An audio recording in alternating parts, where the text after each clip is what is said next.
Hello again, it's Myle'a. Thanks for coming again. I want to say thank you so much for really being here and supporting me. I appreciate it so much. I can't tell you enough. I am a person that just really wants to get information out to the public that they don't know, and I really want to educate people about the things they are not aware of. I personally wouldn't be aware of most of these things if I didn't have a disabled daughter. I do have a disabled daughter. My daughter is actually legally blind. She is unable to see past about 3 or 4 inches in front of her face. This has caused a great deal of disruption for her life because of not because of me or anything, but because of the people out here, like the school system. The school system primarily right now in her life, that has been her life.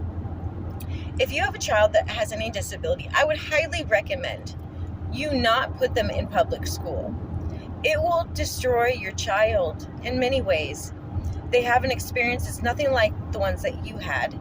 There is no similarity whatsoever in any way. It's not the same at all. And they have a very difficult time. I have been a severe advocate for my daughter from day one. I have been there from day one. I have been trying my best for my daughter to get the things that she needs from her education system. And you know what they've done? They haven't given it to her. They've actually undereducated her intentionally, kept her undereducated, even though she's not mentally disabled. She is just simply visually impaired. With her visual impairment, she just needed to access the material, but she couldn't access the material, okay?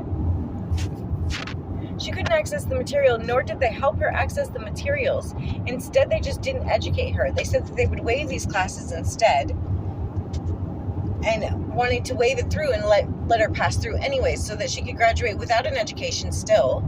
But that was enough for them. That was okay for them. You guys, that's not okay. My daughter needed to graduate. She never did. She was in her senior year. She had 8 credits. 8 credits.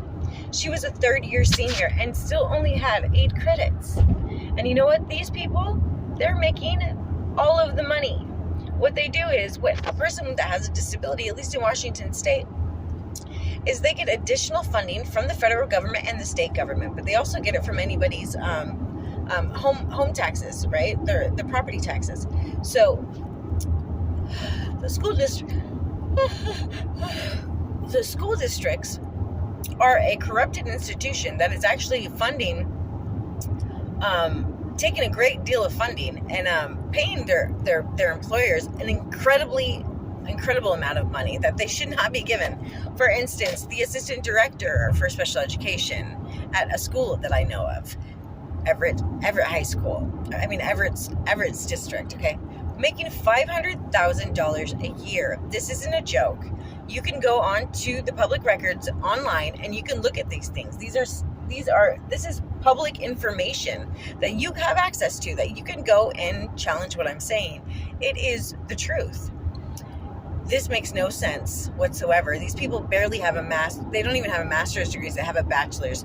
Also, teachers, did you know they're not even required to have a degree? That if they feel like they can fill a position, that they can give them a certificate stating such, and they can get into the high schools or schools and teach these kids, even though they're not properly educated themselves. They can do that. I have seen so many things that is just disturbing. But the biggest one is, I call it the disabled hustle. Because they get so much money from the federal government, which is about $25,000 a month for the child to be able to go to their school and get services from them. That is addition to the $12,000 that is per pupil for the state funding anyway. That's what they are already receiving per pupil, okay? So that is $37,000 a month. Now, you know, the students that are disabled, they are allowed to stay in school until they're 21 years old. They're 21 years old. If they're 21 years old, what is the point of that? Why would they be allowed to be in school till they're 21? Why would they not graduate with everybody else at 18 or 17? Why do they get till they're 21? Well, I'll tell you why.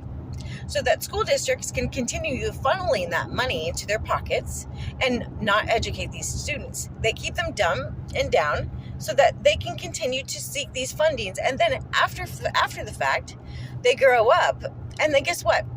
Now they need services. So now these other organizations can then get those fundings for the disabled, because now they can't even work because they don't have an education enough to even get a job, let alone do math. This is like an ongoing cycle, and so the organizations then are posing as they're helping these people. They're not. They're not helping them. They're actually taking the money and putting it in their pockets. They're doing no services for any of the disabled people after they leave school. These people are in our communities, unable to even be a part of the community as a whole, because of the fact that they are not given the right education to begin with. And it's intentional. This is all intentional. And it's really disgusting. Please get educated. Please listen. And please don't let this continue to go on. If you have a disabled child, please don't put them in public school. I beg you, do not do it. It will not serve them the right way. Please look at other options. Thanks, guys. Bye.